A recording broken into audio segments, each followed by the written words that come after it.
नमस्कार दोस्तों। Law of one यानी एक का कानून, या कह लीजिए एक का ज्ञान, या कह लीजिए एक के तरीके। यह उसका सत्र 9 है जो कि जनवरी 27 1981 को रिकॉर्ड हुआ था। दोहराया जाता है, इस किताब के द्वारा दी गई सभी सूचनाएं और जानकारियां आप मान भी सकते हैं, जान भी सकते हैं, नज़रअंदाज भी कर सकते हैं और सिरे से खारिज भी कर सकते हैं, क्योंकि यह आपकी फ्री विल है जो कि उस अनंत रचयिता द्वारा आपको दी गई है। तो दोस्तों, इस सत्र में आगे बढ़ने से पहले हम आपको एक चीज़ बताना चाहते हैं कि हमको कहीं दिक्कत आ रही थी, जैसे अंग्रेज़ी से पढ़ो फिर हिंदी में करो। तो ऐसे हमारे लॉ ऑफ वन के कुछ बहुत ही सुंदर और बहुत ही अच्छे लोग हैं, जिनका हम हार्दिक सही सही बोलें तो हार्दिक दिल से धन्यवाद करते हैं कि उन्होंने इसको हिंदी में हमें टाइप करके दिया। मतलब वो बैठे, उन्होंने खुद मेहनत की और पूरा टाइप किया, और उन्होंने कहा कि सर हम भी चाहते हैं कि, उन्होंने वैसे तो हमें सर बोलते हैं लेकिन यार हमें सर तो बुलवाना ही पसंद नहीं है, हम तो उनको भाई बहन ही मानते हैं सबको।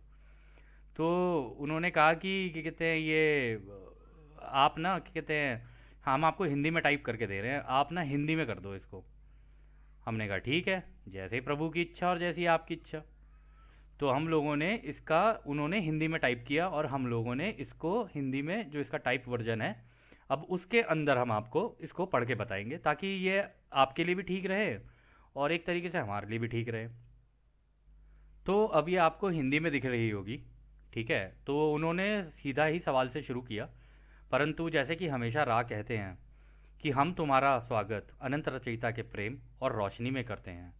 अब हम बात करने के लिए तैयार हैं।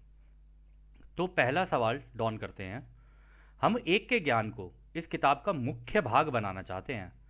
कभी कभी हम थोड़े अलग विषयों पर सवाल पूछते हैं, क्योंकि यह समझ नहीं आ रहा है कि हम कहाँ से शुरुआत करें, पर आशा करते हैं कि जल्दी ही हम जैसे या जैसे आगे बढ़ते रहें जाएंगे, वैसे वैसे बेहतर होते जाएंगे। क्या आप हमें इस किताब के प्रकाशक, पब्लिक या कह लीजिए पब्लिशर के बारे में सलाह दे सकते हैं? तो रा कहते हैं नहीं। दोस्तों, ये रा जब भी कहते हैं ना कि नहीं हम नहीं देंगे जवाब, तो उसका एक कारण होता है। उसका कारण होता है कि रा को पता है कि अगर मैंने इनको इस बारे में कुछ बताया या इनको ये कहा कि तू ऐसा कर या ऐसा ना कर, तो उन दोनों ही केस में इनकी आज़ादी का उल्लंघन है। तो जब भी डॉन ने उनसे ये पूछा क्या मैं ऐसा करूं या क्या मैं ऐसा नहीं करूं, तो रा उन्हें कभी जवाब नहीं देते। रा कह देते हैं भाई तुम देखो तुम्हें क्या करना है, ये तुम्हारा ग्रह है, ये तुम्हारी घनत्वता है जिसमें तुम जी रहे हो अभी तीसरी घनत्वता में, तो ये तुम डिसाइड करो कि तुम्हें क्या करना है। इस वजह से वो मना कर देते हैं। तो अगला सवाल डॉन करते हैं, क्या ये संभव है कि आप हमारे पिछले जन्म, पिछले अनुभव के बारे में हमें बता सकें? तो रा कहते हैं हाँ ये तो संभव है, हालांकि ये जानकारी हमें इस तरह देना होगा कि इस जन्म में इसका प्रभाव ना पड़े तथा आपकी आज़ादी का उल्लंघन ना हो। दोस्तों, ये आज़ादी का जो ये है ना, फ्री विल, ये सबसे इम्पॉर्टेंट कॉन्सेप्ट है इस किताब का, सबसे ज़रूरी चीज़ है ये। क्योंकि हमको पता नहीं होता कि हमारी आज़ादी, हम दूसरों की आज़ादी का उल्लंघन कर रहे हैं या हमारी आज़ादी का उल्लंघन हो रहा है, हमें पता नहीं चलता है। परंतु जब तक यह किताब ख़त्म होगी ना, आपको समझ में आ जाएगा कि कहाँ कहाँ कैसे कैसे आज़ादी का उल्लंघन होता है। तो राह कहते हैं हम स्कैन करते हैं कि हमें ऐसी कोई सूचना मिले जो आपके लिए हानिकारक ना हो। हम साधारण जानकारियाँ ही आपको दे सकते हैं। तो यहाँ पर जो राह कह रहे हैं ना, स्कैन करते हैं, क्योंकि उनको आपकी पूरी ज़िंदगी का पता है, सब कुछ पता है, तो वो उसके अंदर से वो वाला हिस्सा निकाल के फिर उसमें से देख के आपको बताएंगे। आपकी जितनी ज़िंदगी आपने जी हैं, उस पर्टिकुलर ज़िंदगी का हिस्सा एक बिल्कुल ऐसा है जैसे कोई सामने पिक्चर सी चल रही हो, आपकी सारी ज़िंदगी होगी, उस पिक्चर में से, उस फिल्म में से एक हिस्सा उठाया, उसको देखा और आपको बता दिया। बिल्कुल ऐसे ही कर रही है। तो आगे राह कहते हैं आप तीनों ने पिछले कई जन्मों में एक साथ काम किया है। हर जन्म में आपके रिश्ते अलग अलग थे। एक तरह से आप तीनों एक दूसरे के गुरु या टीचर रह चुके हो। आपके काम में हीलिंग करना यानी इलाज करना और धरती की ऊर्जाओं को समझना तथा उसका उपयोग करना और अलग अलग सभ्यता की सहायता करना शामिल था, जैसे कि हम कर रहे हैं। इससे अधिक जानकारी हम नहीं दे सकते हैं। तो दोस्तों, यहाँ पर ये जो इन्होंने बोला ना, इन्होंने कहा कि डॉन, कार्ला और जिम, ये जो तीनों लोग इसमें शामिल थे इस काम में, ये लोग वास्तविकता में पहले के जन्म में या पहले के जन्मों में कभी ना कभी एक दूसरे के गुरु या टीचर रहे थे, और तीनों ने मिलकर किसी ना किसी जन्म में दूसरी सभ्यताओं की भी मदद की। अब वो सभ्यताएं हो सकती है इसी धरती की हो सकता है किसी और ग्रह की हो। तो इन लोगों का यही काम है, दूसरे ग्रहों पे जाना और इस तरीके से दूसरों की मदद करना। तो अगला सवाल डॉन करते हैं, आपने जो हीलिंग या फिर इलाज का अभ्यास हमें दिया था, उनमें से हम इस समय किस अभ्यास पर ज़्यादा ध्यान दें जो हमें समझ आए। तो रा कहते हैं, हम दोबारा याद दिलाना चाहते हैं कि आप हमारा निर्णय मांग रहे हैं। यदि हम ये जानकारी आपको देंगे तो इससे आपका भविष्य प्रभावित होगा और आपकी आज़ादी का उल्लंघन होगा। हम आपको भूतकाल यानी पास्ट की ही कुछ जानकारियां दे सकते हैं। हम यहाँ सीखने और सिखाने आए हैं, मार्गदर्शन करने नहीं। इसके बजाय हम आपको वो तरीका बता सकते हैं कि हमने जिस क्रम में आपको अभ्यास बताया है उसी क्रम में आप उसका इस्तेमाल करें। यही सही तरीका है ताकि नींव अच्छे तरीके से बन सके। चेतना का विस्तार करना सरल नहीं है।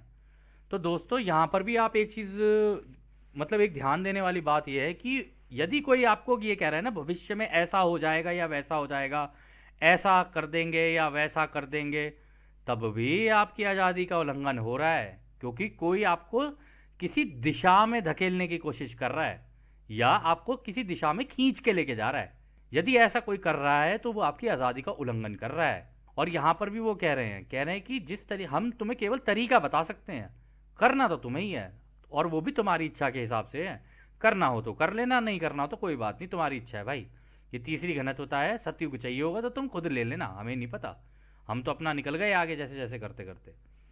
और यहाँ पर भी वो कह रहे हैं चेतना का विस्तार यानी कॉन्शियसनेस की बात हो रही है कि रचयिता की बनाई हुई है कॉन्शियसनेस के अंदर ये सारी जो मतलब जानकारियां हैं इनको कैसे प्राप्त किया जाता है, ये काम इतना आसान नहीं है, वो ये कह रहे हैं।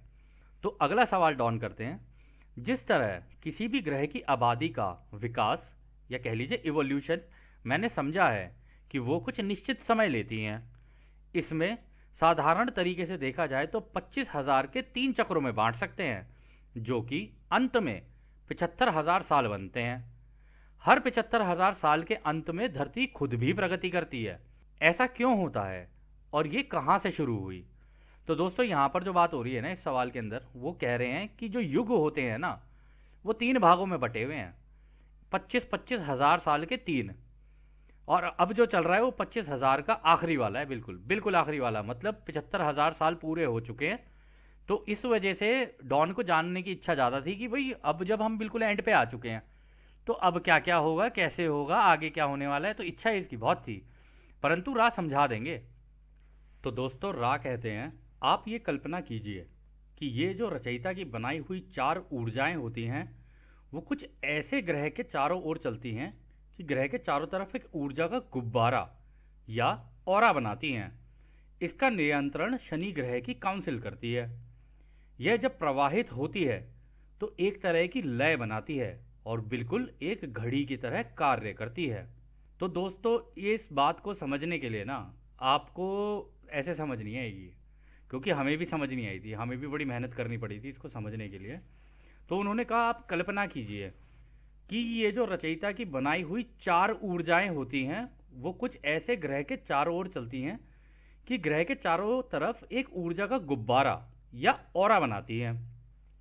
दोस्तों आपको याद होगा पहले के कुछ सत्रों में रा ने कहा था कि एक क्वारंटीन लगा रखी है हम लोगों ने बाहर से, ठीक है। क्वारंटीन को आप हिंदी में लक्ष्मण रेखा मान लो कि भाभी कुछ भी हो जाए इससे बाहर मत आना, मैं ये लगा के जा रहा हूँ, तब तक भैया के पास जाता हूँ मैं।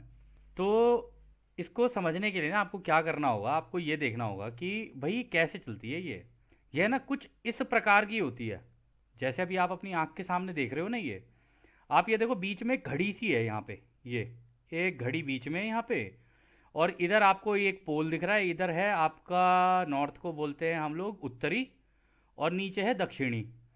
तो ये जो बीच में ये जो लाइन सी निकल के जा रही है ना, ये सीधी सी एक लाइन सी निकल के इसके बीच में से जा रही है, ये होती है जिसके ऊपर पूरी धरती टिकी होती है। मतलब धरती ऐसे गोल गोल घूमती रहेगी इस दिशा में, या इस दिशा में कह लो या इस दिशा में, ऐसे घूमती रहेगी गोल गोल अपनी जगह पे, गोल गोल गोल गोल गोल गोल गोल गोल घूमती रहेगी। और इसके चारों ओर ये जो ऊर्जाएं बनी हुई है ना, ये चारों, ये जितनी ऊर्जाएं बनी हुई है ना, ये चार चीज़ों की मिलके बनती हैं। पहली होती है ठहरा हुआ चुंबकीय क्षेत्र, मतलब इसी के अंदर होगी ये ठहरा हुआ, ये ठहरी हुई ऊर्जा होती है, कांपती रहेगी धीरे धीरे, कांपती नहीं है ये, मतलब ठहरी हुई होती है। जैसे मान लो किसी चीज़ में ठहराव लाना होता है ना, तो जैसे हम भी चलते चलते चलते रुक गए तो ठहराव आ गया। तो वो जो ठहराव है ना, कि ये अपनी जगह पर टिकी रहे बस, जहाँ पर है, मतलब अपने सौर मंडल के अंदर जहाँ पे ये है ना, इसका ऑर्बिट होता है पूरा, इसके जिसके जो इसके आसपास पूरा बना होता है, उस पर चलती रहती है, घूमते घूमते घूमते घूमते घूमते घूमते चलती रहेगी।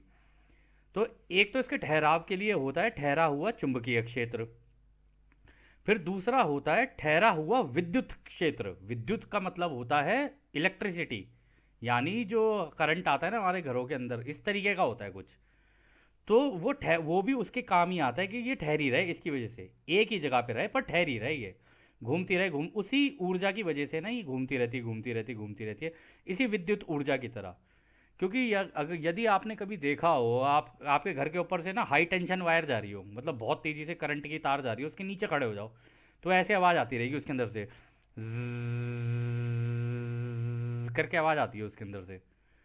तो वो ठहरी हुई होती है लेकिन ऐसे कांपती रहेगी अपनी जगह, ज़्ज़ करती रहेगी, लेकिन ये ठहराव के लिए। ठीक है। तीसरी होती है इलेक्ट्रोमैग्नेटिक वेव, या कह लो विद्युत चुंबकीय लहर। अभी जो विद्युत चुंबकीय लहर होती है ना, ये सूरज की वजह से, मतलब हालांकि ये सारी की सारी लगाई हुई होती हैं, लेकिन सूरज की वजह से एक लहर सी बनती है।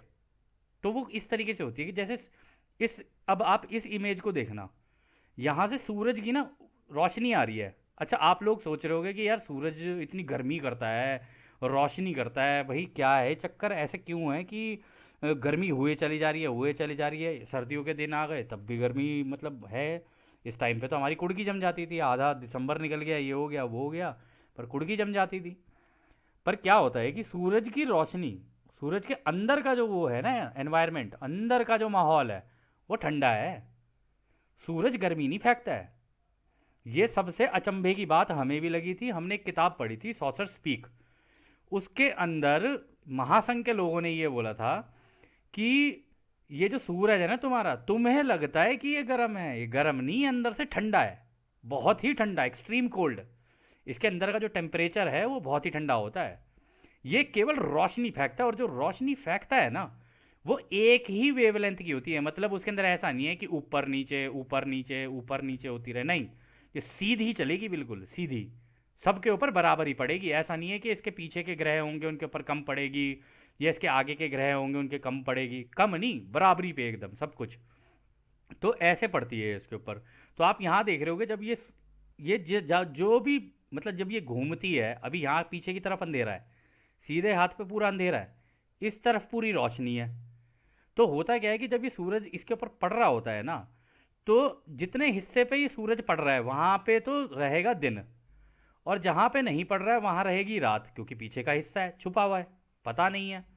तो ये जब पड़ रही होती है ना इसके ऊपर, जैसे कि आपने उस इमेज में देखा था कि इसकी इस तरफ पूरी ये बनी होती है ना, धरती के चारों तरफ ये बनी होती है।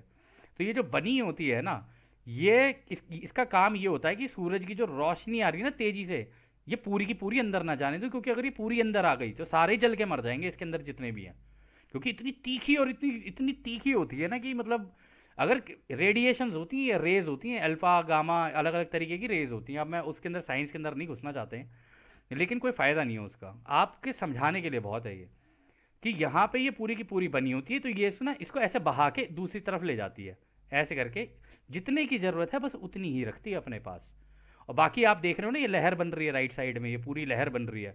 इधर भी देखो दीपक के जैसा ये बन गया इधर, ये पूरा एरिया, और इधर से पूरी लहर बनी बनी चली जा रही है, और इधर से ये इसको रोकती है। ठीक है, अभी फिलहाल के लिए इतना देखते हैं। चौथी वाली एक और होती है जो कि सबसे ही ज़्यादा महत्वपूर्ण है, ये ना हो तो ब्रह्मांड में किसी भी चीज़ की रचना नहीं हो सकती। इसको बोलते हैं रेजोनेटिंग इलेक्ट्रोमैग्नेटिक फील्ड, इसे बोलते हैं कांपता हुआ विद्युत चुंबकीय क्षेत्र। कांपता हुआ का मतलब हो गया कि ये जैसे आपने इसमें देखा था ना, ये ऐसे इसमें देखा था ना, तो ये जितनी भी चीज़ें हो रही होती हैं ना, ये जितनी भी चीज़ें, जितनी ऊर्जाएं इसके आसपास लगाई होती है, उसकी वजह से ये धरती कांपती रहती है, हमेशा कंपन में रहती है अपनी, कांपती रहेगी हमेशा। और उस कंपन, इसकी जो कंपनता है वो एक एक पेड़, एक एक पौधे, एक एक व्यक्ति, एक एक जानवर, आप जो चीज सोच सकते हो धरती के ऊपर ना, उसके अंदर वो कंपनता होती है। यदि धरती की कंपनता बढ़ी तो लोगों की भी कंपनता बढ़ेगी। यदि धरती की कंपनता कम हुई तो लोगों की भी कंपनता कम होगी।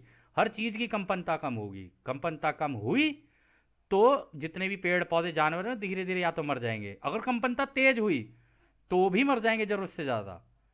तो ये जो होती है ना, घड़ी का काम करती है। ठीक है, घड़ी का काम कर रही है। अब आप ये देख रहे हो ना, यहाँ पे घड़ी की तरह काम करती है। तो आगे देखते हैं रा क्या कहते हैं। हालांकि आपको वो भी दिखाना था हमने कि जैसे बताया था ना कि लक्ष्मण रेखा सी बना रखी है, तो वो बाहर से देखने में इस तरीके की लगती है वो क्वारंटीन, देखना। इसको हम बड़ा करके देखते हैं। ये देख रहे हो आप, ये धरती अंदर है, अंदर है, लेकिन सारी ऊर्जाएं इसके आसपास लगी हुई हैं, यहाँ ऊपर की तरफ है सारी। इसलिए जब भी नीचे से कोई रॉकेट ऊपर जाता है ना, तो जब इसको भेदते हुए निकलता है बाहर, तो वो रॉकेट अगर इसको ठीक से भेद गया तो ठीक है, वरना अंदर ही जल के मर जाएगा, वो फट जाएगा पूरा का पूरा रॉकेट। परंतु वही है कि रॉकेट को इतनी स्पीड से निकालो कि इससे बाहर ही निकल जाए वो।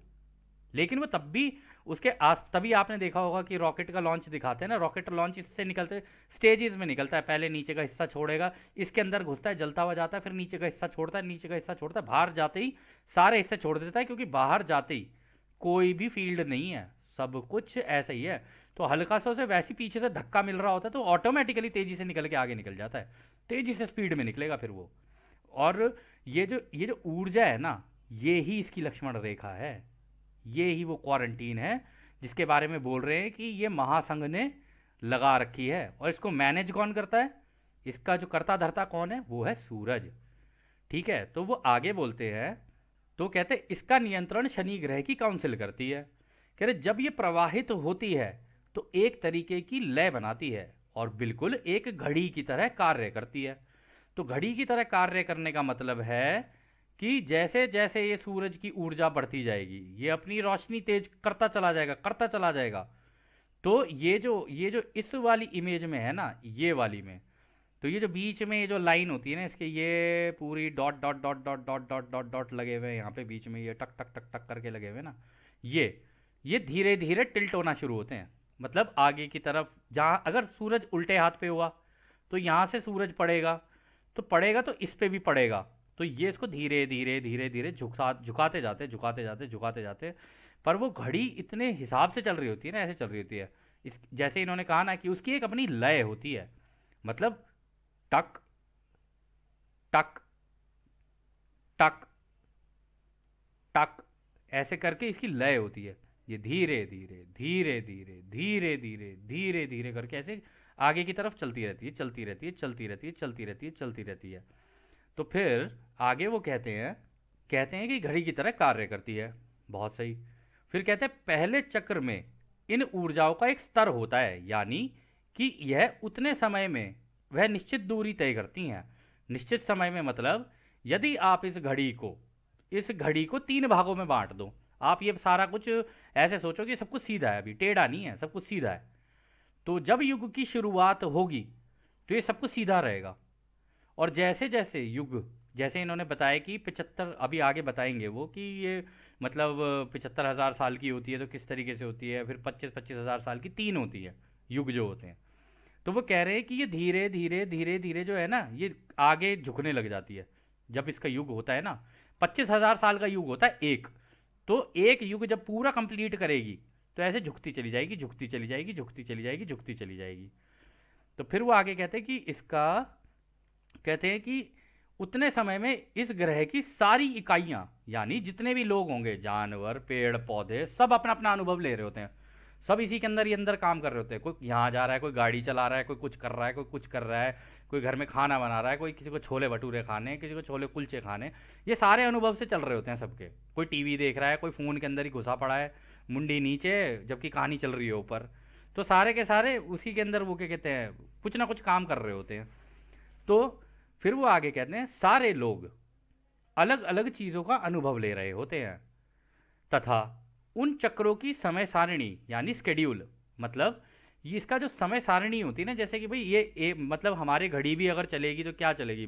मान लो अगर 12 से स्टार्ट करते हैं, 12 से 1 पे आएगी, 1 से फिर 2 पे आएगी, 2 से फिर 3 पे आएगी। तो आप 12 से 3 का एक युग मान के चलना, ऐसे सोच के चलना। 12 से पहले 1 पे जाएगी, 1 से फिर दूसरे पे जाएगी, दूसरे से फिर तीसरे पे जाएगी, तो ये हो गया एक युग इसका पूरा।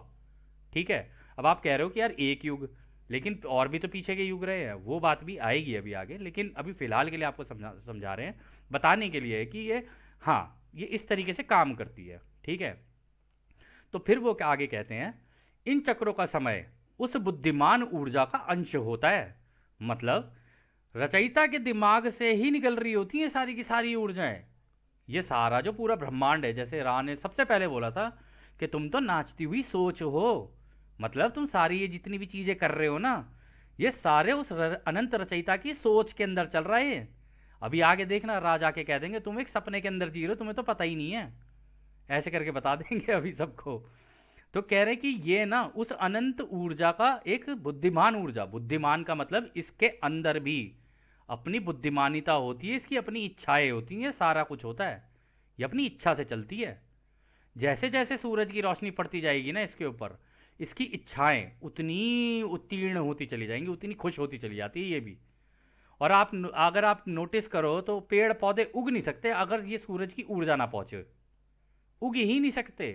क्योंकि जब वो भी उग रहे होते हैं ना तो खुशी से सूरज की रोशनी मिली, मज़ा आ गया। हम लोग भी अंधेरे में अगर हमें छोड़ दिया जाए और सूरज ना मिले तो हमारी हालत ख़राब हो जाए, परंतु जैसे ही सूरज सुबह निकलता है, ओहो, हम लोग कितने खुश हो जाते हैं कि सुबह हो गई, मज़ा आ गया जी, चलो सूरज के सामने बैठते हैं। थोड़ा सर्दियों के दिनों में तो और मज़ा आता है, ले चटाई और बैठ जाए पार्क के अंदर या बाहर, और घर से लाई मूंगफली और दे तोड़ मूंगफली और मुंह के अंदर, ये तोड़ी मूंगफली और मुंह के अंदर, और ये पता नहीं कहानी ऊपर चल रही है, इस तरीके से चल रही है। पर खैर, अब नहीं पता तो, अब तब तक नहीं पता था, अब तो पता है ना, कोई बात नहीं, हम भी सीख रहे हैं, आप भी सीख रहे हो। सीखना सिखाना, सीखना सिखाना, यही है हमारा काम। तो फिर वो आगे कहते हैं ये बुद्धिमान ऊर्जा एक तरह की घड़ी का कार्य करती है।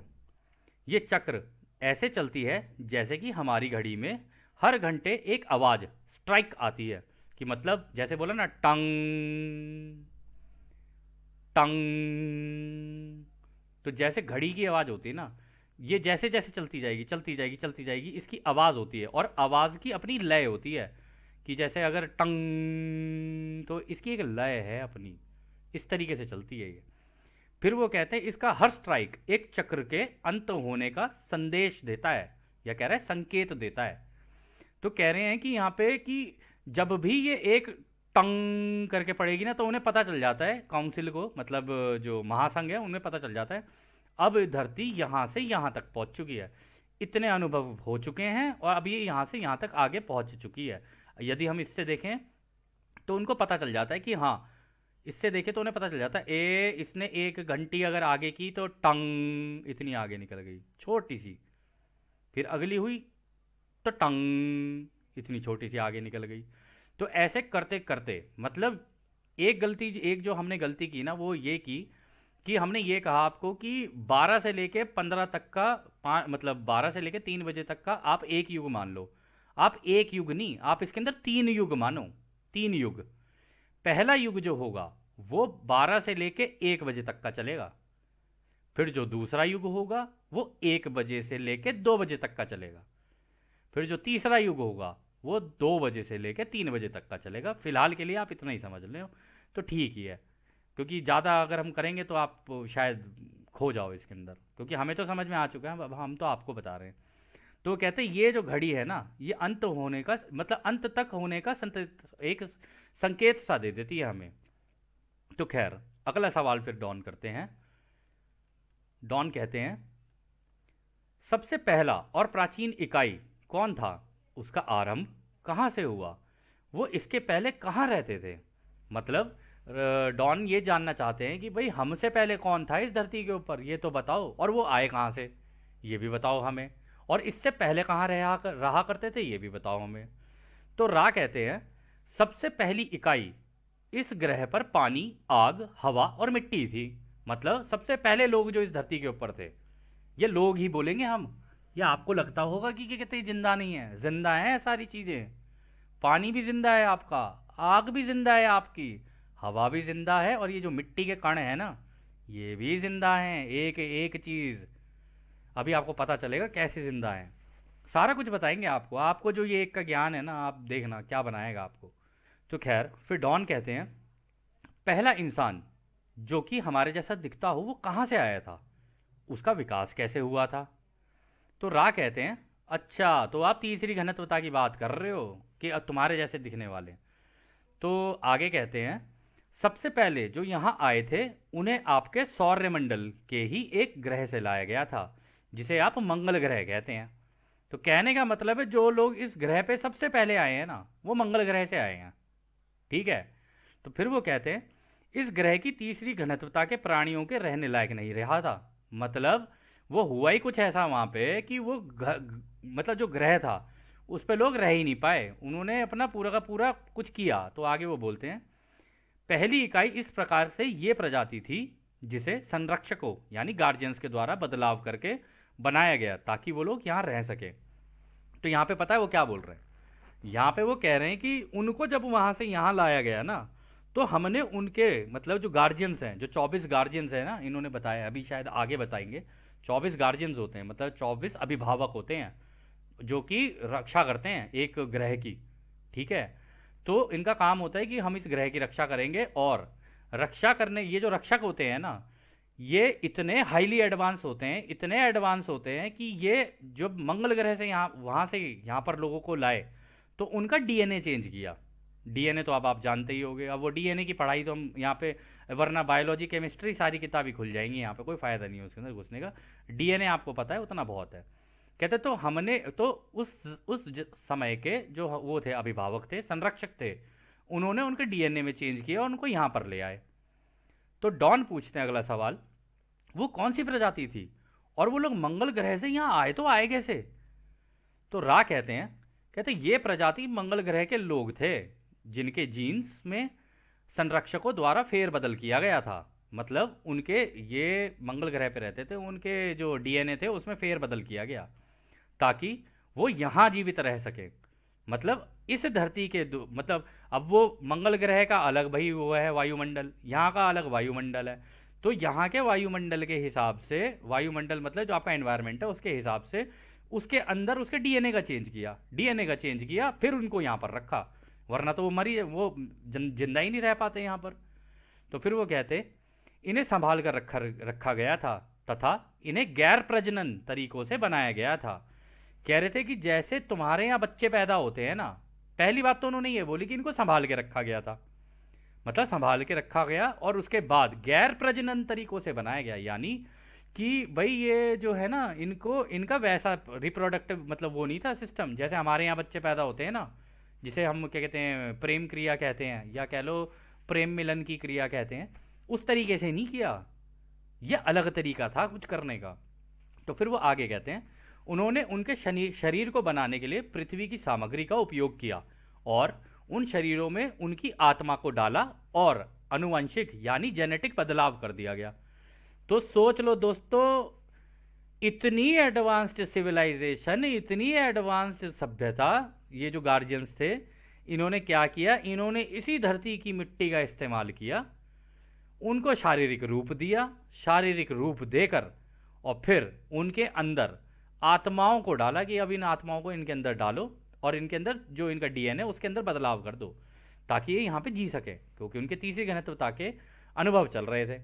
अब ऐसा क्या हुआ वहाँ मंगल ग्रह पे, अभी हम आगे देखते हैं। तो आप ये सोच लो कि मतलब अलग ही लेवल की कहानी है ये, वो नहीं है जो आप सोच रहे थे कि हाँ बस जी ऐसी बंदरों से उठ के आ गए सारे के सारे। ना जी ना, सारे वानरों से नहीं आए हैं, कहानी यहाँ पर है। तो फिर अगला सवाल डॉन करते हैं, यानी कि आप कह रहे हैं कि संरक्षकों ने उन प्रजाति या स्थानांतरण यहां तब किया जब वे लोग मंगल ग्रह पर शारीरिक रूप से मर चुके थे, क्या ये सही है? तो कह रहे कि इसका मतलब आप ये कह रहे हो कि ये काम आपने तब किया, इनको वहां से उठा के यहां तब लाए जब ये मर चुके थे वहां पे। तो रा कहते हैं हाँ ये सही है। तो डॉन कहते हैं यानी संरक्षकों ने यह काम एक के कानून को समझ के ही किया था। क्या आप बता सकते हैं कि इन्होंने इस प्रक्रिया में एक के कानून को कैसे लागू किया? मतलब कि इसके लिए कि एक का ये जो तरीका है, या कह लो एक का जो ज्ञान है या एक का कानून है, इसका कैसे इस्तेमाल किया? तो रा कहते हैं संरक्षकों ने एक के कानून को नाम दिया था संरक्षकों का ज्ञान लाना। मतलब इस केस में पहले इसको पढ़ते हैं, फिर मैं बताता हूं आपको आगे। कहते संरक्षकों ने एक के कानून का नाम दिया था संरक्षकों का ज्ञान लाना, तथा इसका इस्तेमाल करते हुए वे लोग मंगल ग्रह के लोगों के साथ घुलने मिलने लग गए थे तथा उनसे ज्ञान साझा करने लगे थे। एक का कानून को लागू करने के लिए उस समय संरक्षकों ने उस ग्रह की प्रजातियों के साथ मिलकर कार्य किया, परंतु वहां एक का ज्ञान ठीक से लागू नहीं हो सका। उन्होंने इस प्रजाति को पृथ्वी पर लाना ही बेहतर समझा तथा सबसे पहले पृथ्वी पर क्वारंटीन, जो अभी आपने देखी थी ना क्वारंटीन, कहते वो लगाई ताकि उनकी आज़ादी का और उल्लंघन ना हो सके, क्योंकि उन्हें लगा कि मंगल ग्रह के लोगों की आज़ादी का पूरा उल्लंघन हो चुका था। ये काफ़ी उल्लंघन यहाँ पे लिखा है, काफ़ी नहीं है, ये पूरा ही उल्लंघन हुआ था इनकी आज़ादी का। तो हुआ क्या था उस टाइम पर ये हुआ था, ये जो 24 जो वो है ना संरक्षक होते हैं, जो रक्षक होते हैं एक ग्रह के नहीं, एक ये पूरे सौर मंडल के रक्षक होते हैं। मतलब जितने ग्रह होंगे ना सूरज के आसपास, सबके रक्षक होंगे ये। तो इन्होंने क्या किया कि उस टाइम पर इन लोगों ने डायरेक्टली जाके उन लोगों से घुलने मिलने लग गए, उन्हें एक का ज्ञान दिया और वहां से चले गए। उन्हें कहा कि भाई देखो ये एक का ज्ञान है, इसमें ऐसे करना है, इसमें ये करना है, वो करना है। तो धीरे धीरे कुछ हुआ, और जो हुआ उसकी वजह से इस एक के ज्ञान के अंदर तोड़ मरोड़ होने लगी। किसी ने कुछ डाल दिया, किसी ने कुछ समझा, किसी ने कैसे समझा, समझ के जैसे जैसे होता गया ये पूरा ही किसी ने कुछ ऐसा किया कि ये एक का ज्ञान नहीं रहा, इसके अंदर की सारी चीज़ें उल्टी हो गई। और जैसी चीज़ें उल्टी हुई उसके बाद उन्होंने अपना पूरे ग्रह का जो वायुमंडल था ऐसा कर लिया कि जिंदा ही नहीं रह पाए उसके ऊपर, और मर गए वहाँ पे। और जब वहाँ से मरे और उनकी आज़ादी का उल्लंघन हुआ, क्योंकि वो मरे इस वजह से क्योंकि उनकी आज़ादी का उल्लंघन हुआ था, उनको पता नहीं था कि उनकी आज़ादी का उल्लंघन हो रहा है, पर हो गया, मर गए सारे। और जब मरे फिर वहाँ से उठा के उनको इस ग्रह पर लाना पड़ा। और ये पूरा काम पूरे उन 24 क्या कहते हैं संरक्षकों ने किया। ऐसा नहीं है उन्होंने किया, पूरे के पूरे महासंघ ने मिलकर किया था ये वास्तविकता में। ये हम लोगों को ऐसे पता चला था कि हम लोगों ने ध्यान अवस्था में जाके जब इसको चेक किया ना, क्योंकि हमने इस किताब को ना अब ध्यान अवस्था में भी जाकर चेक किया, ऐसा नहीं है कि हम लोग ऐसी हवा में उठ के कुछ बात कर रहे हैं। तो खैर फिर डॉन कहते हैं क्या मंगल ग्रह के लोगों को पहले से ही एक के कानून का ज्ञान था?